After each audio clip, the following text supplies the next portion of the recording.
નમસ્તે મિત્રો, ધર્મ મનીષ પંડ્યા ઓફિશિયલ ચેનલ પર હું મનીષ પંડ્યા આપ સૌનું સ્વાગત કરું છું. મિત્રો, પુરુષોત્તમ માસ કથાઓમાં આજની કથા દાનનો મહિમા. એક નાનકડા ગામમાં એક ભલો પરગજ્જુ કણબી અને એની પત્ની પુત્ર સાથે રહેતા હતા. ત્રણેય જણા ખેતરમાં કાળી મજૂરી કરતા. સાંજે ઘેર આવી જમી પરવારીને એક તારો લઈ ભગવાનના ભજનો ગાતા. આ તેમનો હર હંમેશનો નિત્ય નિયમ હતો. એવી જ રીતે રોજ અન્નદાન કરવાનો નિયમ પણ કણબીએ જાળવી રાખ્યો હતો. એક વેળા કણબી અને કડબણને ગંગા સ્નાન કરવાની ઈચ્છા થઈ. થોડા દિવસો પછી અધિક માસ બેસતો હતો અને અધિક માસમાં ગંગા સ્નાનનું મહત્ત્વ ઘણું છે. એટલે કણબી પોતાના પરિવારને ગાડામાં બેસાડી ગંગા નદી તરફ જવા નીકળ્યો. એક ગાડામાં કડબણ અને એનો દીકરો બેઠા. એ ગાડું કણબીનો દીકરો હાંકતો હતો. બીજા ગાડામાં ઘરવખરી ભરી હતી, જેથી ખાવા પીવામાં નાવા ધોવામાં સરળતા રહે, કોઈ પાસે હાથ લાંબો ન કરવો પડે. આ ગાડું કણબી હાંકતો હતો. સાંજ પડતી એટલે તેઓ ગાડા થોભાવતા, રસોઈ બનાવી જમીને ભજનો ગાતા ને પછી સૂઈ જતા. સવાર પડતા પાછા ગાડા દોડાવી મૂકતા. કણબી પુરુષોત્તમ ભગવાનનો પાક્કો ભક્ત હતો, પરંતુ તે પાકો છે કે કાચો તેની કસોટી કર્યા વગર કેવી રીતે ખબર પડે? એટલે પુરુષોત્તમ ભગવાન તો સાધુના વેશે જંગલમાં આ બંને ગાડા થોભાવવાનો સંકેત કરીને ઊભા રાખ્યા. કણબીએ તરત જ બંને ગાડા થોભાવ્યા. તે પોતાના ગાડામાંથી નીચે ઉતરી બે હાથ જોડી સાધુ મહારાજને પ્રણામ કરી કહેવા લાગ્યો, મહારાજ, તમારી શું સેવા કરી શકું? સાધુએ કહ્યું, મારે ભોજનની ઈચ્છા નથી, મારે તો ગંગા સ્નાન કરવા જવું છે. પંથ ખૂબ લાંબો છે, એટલે ચાલીને જવું મુશ્કેલ છે.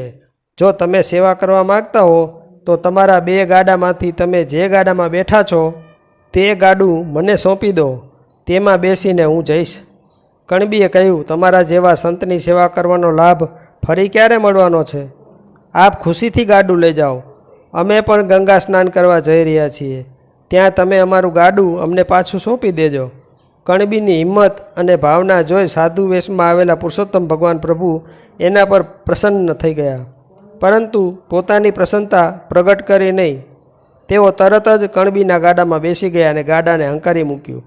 ઘર વખરી ભરેલું ગાડું સાધુને સોંપેલું જોઈ કણબણ અને એનો પુત્ર કણબી ઉપર ખૂબ ક્રોધે ભરાયા. કણબણે કણબીને ઘણા કડવા વેણ પણ કહ્યા અને તેને લીધા વગર જ પોતાનું ગાડું આગળ હંકારી મૂક્યું. કણબી ભગવાનના ભરોસે એકલો પગપાળા આગળ ચાલવા લાગ્યો. હવે તેની યાત્રા દુઃખમય બની ગઈ હતી, છતાં તેના મુખ ઉપર સંતોષ ઝળહળતો હતો, કારણ કે તેણે સંતની સેવા કરી હતી. એવામાં એક શિવાલય જોવામાં આવતા મહાદેવના દર્શન કરવા એ તરફ ગયો તો રસ્તામાં એક ઝાડ નીચે એક સુંદર પાકું ફળ તેને જોવા મળ્યું.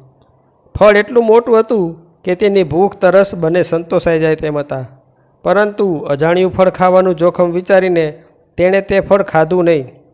તે ફળ લઈને શિવાલયમાં ગયો અને મહાદેવના દર્શન કરીને ધ્યાન ધરવા બેઠો. ભગવાનની ભક્તિમાં કણબી ભૂખ તરસ ભૂલી ગયો. તેને સમયનું પણ ભાન ન રહ્યું. એક દિવસ, બે દિવસ અને ત્રીજો દિવસ થયો, પણ કણબી ધ્યાનમાંથી મુક્ત ન થયો. ત્રીજા દિવસની રાત્રિએ મહાદેવ તેની આગળ પ્રગટ થઈને કહેવા લાગ્યા, હે ભક્ત, તારી સતત ભક્તિથી હું તારા પર અતિ પ્રસન્ન થયો છું. તારી જે ઈચ્છા હોય તે માગ.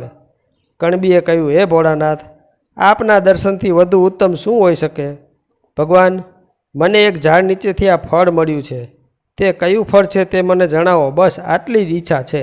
મહાદેવે તે ફળ હાથમાં લઈને કહ્યું, હે ભક્ત, એ જાણવા તારે મારી સાથે વૈકુંઠમાં પુરુષોત્તમ ભગવાનની પાસે આવવું પડશે. તેઓ આ ફળ વિશે કહેશે. કણબી હરખભેર મહાદેવની સાથે વૈકુંઠપુરીમાં ગયો.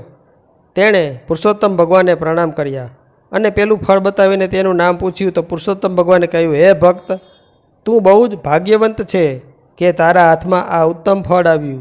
આ દાન ફળ છે. તું ખુશીથી આ ફળ ખાઈ શકે છે. કણબીએ ફળ ખાધું ને પછી આંખો મીચીને પુરુષોત્તમ ભગવાનનું ધ્યાન ધરવા લાગ્યો. આજે તેની પ્રસન્નતાનો પાર નહોતો. તેને મહાદેવ, પુરુષોત્તમ ભગવાન અને વૈકુંઠપુરી ત્રણેયના દર્શન થયા હતા. પરંતુ આ શું ચમત્કાર!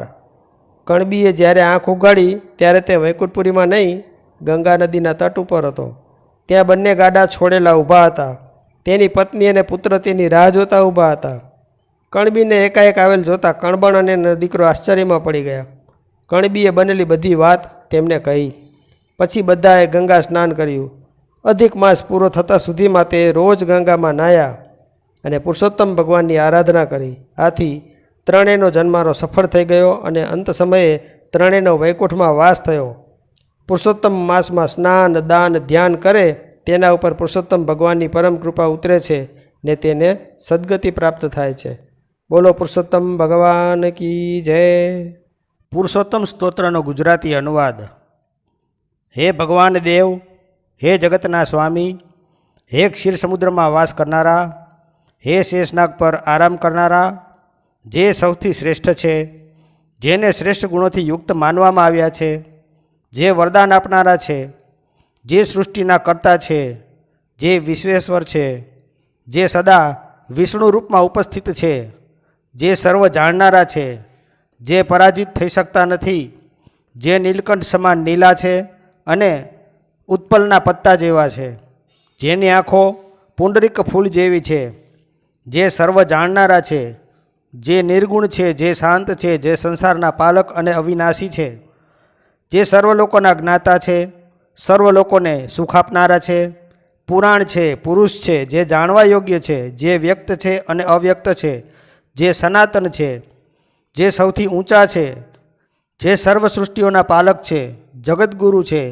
જે શ્રીવત્સ ચિહ્ન અને વનમાળાથી સુશોભિત છે, જે પિત્તાંબર વસ્ત્રને ધારણ કરે છે, 4 હાથવાળા છે, શંખ, ચક્ર, ગદા અને પુરુષોત્તમ સેતુને સંયુક્ત રૂપે ધારણ કરે છે, મુક્તાંગદ ધારણ કરેલા છે, જે સર્વ લક્ષણોથી સંપૂર્ણ છે, સર્વ ઇન્દ્રિયોથી રહિત છે, કૂટસ્થ છે, અચલ છે, સૂક્ષ્મ છે, જ્યોતિ સમાન છે, સનાતન છે, જે ભાવો અને અભાવોથી મુક્ત છે, પ્રકૃતિથી પર વ્યાપ્ત છે.